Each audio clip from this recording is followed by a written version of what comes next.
आज सुबह सुबह जब सो के उठे तो सुनने को मिला कि सोनम वांगचुक जी को बहुत ही गलत तरीके से उठा लिया गया, उनका अनशन तोड़ने की कोशिश की गई है। सादे कपड़ों में पुलिस भेज के चारों तरफ से चादर से ढक के उनके साथियों के साथ बदसलूकी बदतमीजी करके धक्के मुक्के मार के उन्हें उठा के अस्पताल में भर्ती करा दिया गया। गांधी जी ने कितने लंबे लंबे फास्ट किए थे, ऐसे तो अंग्रेज भी नहीं करते थे।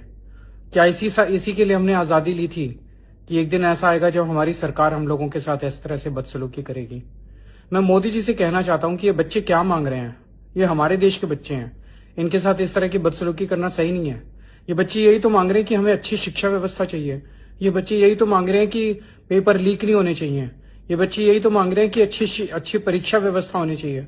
उस पर ध्यान देने की बजाय सरकार का पूरा फोकस इस चीज पे है कि इनके आंदोलन को कैसे फेल किया जाए, इनके आंदोलन को कैसे डिस्क्रेडिट किया जाए, इनके आंदोलन को कैसे अपमानित किया जाए। मैं मोदी जी से प्रार्थना करता हूं कि ऐसे मत करो, इतना अहंकार मत करो, इतना अहंकार अच्छा नहीं होता। इतिहास गवाह है कि जब जब किसी ने इतना अहंकार किया है उस आदमी का नाश हुआ है।